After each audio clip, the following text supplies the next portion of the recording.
3, 2, 1. L'histoire de Dieu, du monde et de toi. 3. Dieu est l'union de trois personnes liées par l'amour. Au commencement, ils étaient trois, le Père, le Fils et le Saint-Esprit. Non pas trois dieux différents, mais un Dieu, union indissoluble de trois, une triunité ou trinité. La Trinité n'est pas un problème de maths ou une ancienne énigme. C'est la bonne nouvelle que Dieu est amour. Depuis toujours, le Père a aimé son Fils dans l'unité de l'Esprit. Comment pouvons-nous nous représenter cela ? En fait, le Fils de Dieu est l'image de Dieu. Il nous donne accès à la vie de Dieu. Ainsi, considérons par exemple la scène du baptême du Fils de Dieu. Nous y voyons le Saint-Esprit descendre sur lui, tandis que le Père déclare « Tu es mon enfant bien-aimé, tu fais toute ma joie ». Cette scène est un aperçu de la vie éternelle de Dieu. Le Père a toujours aimé son Fils avec la joie du Saint-Esprit. Mais cet amour était trop beau pour qu'il le garde pour eux. Le Dieu d'amour souhaitait le partager. Ainsi le Père a fait un monde au travers de son Fils et par son Saint-Esprit, car il veut que des milliards d'enfants rejoignent sa famille. Toi et moi avons été créés pour entendre cette déclaration. Tu es mon enfant bien-aimé, tu fais toute ma joie. Le sens de la vie, c'est de trouver notre place avec eux. 2. L'histoire du monde est l'histoire de deux hommes. Dieu a placé un homme, Adam, à la tête de l'humanité pour qu'il la bénisse et prenne soin d'elle. Mais Adam se détourna de Dieu, se replia sur lui-même et plongea le monde dans la mort et la malédiction. L'humanité fut déchue de la grâce. Maintenant, nous partageons tous cette humanité brisée et nous ressentons les effets de sa malédiction. La race humaine est comme un sapin de Noël qui a été abattu et arraché de sa terre naturelle. On peut se déguiser avec des décorations fantaisistes, on peut effectuer toutes sortes de bonnes actions. Mais nous périssons. Nous n'avons aucune vie spirituelle en nous et nous nous dirigeons vers notre perte.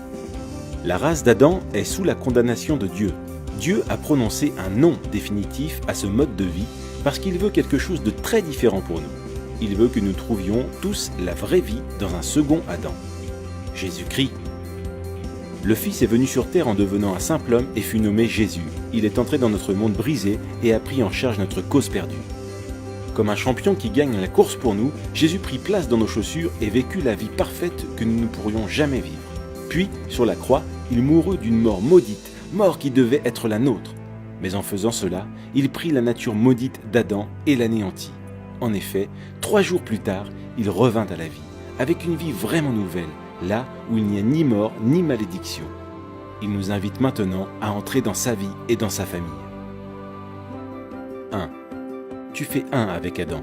Feras-tu un avec Jésus ? Par notre naissance, nous faisons un avec Adam. On dit bien tel père, tel fils. C'est pourquoi nous partageons aussi sa nature égoïste, sa mort et sa malédiction. Unis à Adam, nous n'avons pas de vie en nous-mêmes et aucun espoir pour l'avenir. Mais Jésus vient pour offrir une incroyable union avec lui. Telle une branche de sapin de Noël, nous pouvons être coupés de l'arbre Adam et greffés à l'arbre Jésus-Christ.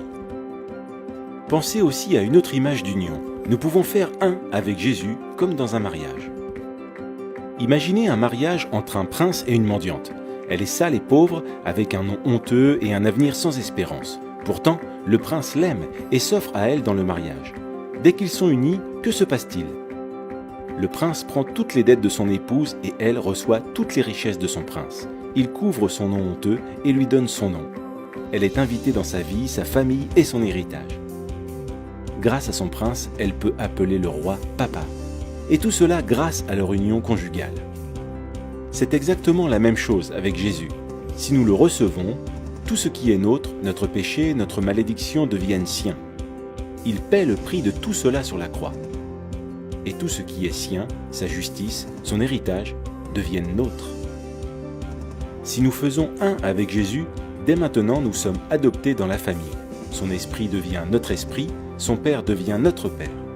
Nous appartenons à ses frères et sœurs dans l'Église, nous prions le même Père et l'entendons exprimer son amour pour nous par ses paroles. Tu es mon enfant bien-aimé, tu fais toute ma joie. Ce sont nos privilèges maintenant. Et quand Jésus reviendra, nous participerons aussi à sa vie physique et immortelle. Il ramènera nos corps à la vie et créera un monde nouveau, juste et droit.